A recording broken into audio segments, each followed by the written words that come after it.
আসসালামু আলাইকুম। আমরা ডেইলি স্টার কিংবা প্রথম আলোকে প্রতিনিয়ত গালিগালাজ করি এবং আমরা বলি তারা ভারতের দালাল কিংবা তারা বস্তুনিষ্ঠ সংবাদ প্রকাশ করতে পারে না। নিশ্চয় আপনাদের মনে আছে শহীদ শরীফ ওসমান হাদি একটি কথা বলেছিলেন যে আমরা কি প্রথম আলো কিংবা ডেইলি স্টারের বিপরীত কিংবা এর সমকক্ষ কোনো পত্রিকা দাঁড় করাতে পেরেছি? প্রথম আলোর প্যারালাল কাছাকাছি একটা পত্রিকা কি আমরা দাঁড় করাইতে পারছি? উত্তরটি হচ্ছে না, আমরা সেটা পারিনি। কিন্তু কেন পারিনি? আমাদের বুদ্ধিবৃত্তিক যে চিন্তা, সেই চিন্তাটাকে আগেই নষ্ট করে ফেলা হয়েছে। বিভিন্ন রকমভাবে আমাদের এই কার্যক্রমগুলোকে রুদ্ধ করে দেওয়া হয়েছে। আসলে আমরা কিন্তু এমন ছিলাম না, আমাদেরকে এমনটা বানানো হয়েছে। যদি আপনি আপনার পূর্বপুরুষদের ইতিহাস, ঐতিহ্য এবং তাদের বিষয়গুলো নিয়ে নাড়াঘাটা করেন তাহলে দেখতে পারবেন তাদের এই পত্রপত্রিকা কিংবা সাংবাদিকতার উপরে কত বেশি দখল ছিল।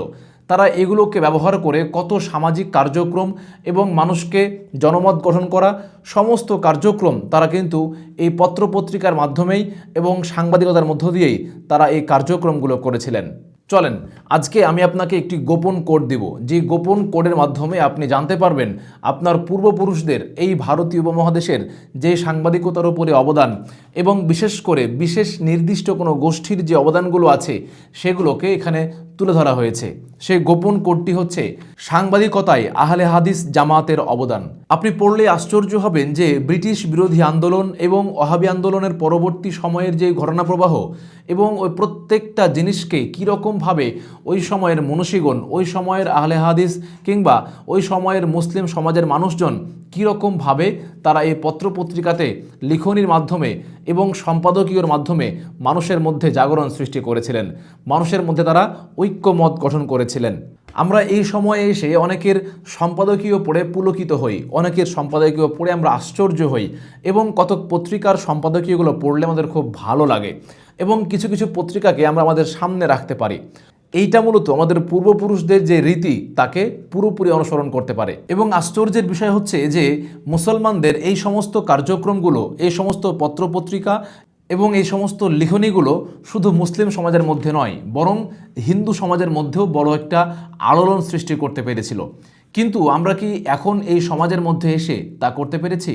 চলেন আমরা আমাদের এই পুস্তিকার মাধ্যমে আপনাকে কতক জিনিস দেখাই।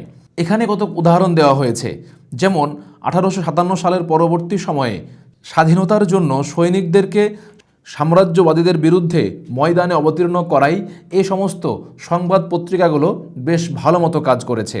সেই সাথে এই রকম জিনিসগুলো ভারতের জনগণ, সেটা হোক হিন্দু কিংবা মুসলমান, সবাই মাথায় কাফনের কাপড় বেঁধে মাঠে নেমেছিল।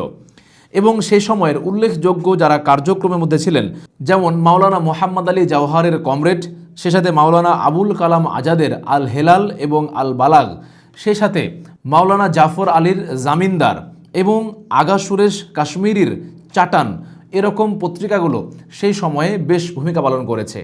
এই রকমভাবে আমাদের ইতিহাস ঐতিহ্য খুব সমৃদ্ধ। আমরা আজকের ডেইলি স্টার কিংবা আজকের প্রথম আলোকেও পেছনে ফেলে দিয়ে আমরা কার্যক্রম করতে পারি। এই জন্য আমাদেরকে জানতে হবে আমাদের পূর্বের ইতিহাসগুলো, জানতে হবে কীরকমভাবে আমাদের পূর্বপুরুষেরা সাহসিকতা এবং অধ্যাবসায়ের মধ্য দিয়ে বুদ্ধিবৃত্তিক এই সমস্ত কার্যক্রমগুলো পরিচালনা করেছিলেন। সেজন্য পড়ে ফেলুন এই সাংবাদিকতায় আহলে হাদিস জামাতের অবদান, এবং এর মধ্য দিয়ে আমরা জানতে পারবো আহলে হাদিস সমাজ ওই সময়ে ব্রিটিশ বিরোধী আন্দোলন সহ তৎকালীন সময়গুলোতে কীরকমভাবে দেশ স্বাধীন করার জন্য ভূমিকা রেখেছিলেন। তাই আর দেরি না করে আজই সংগ্রহ করে ফেলুন।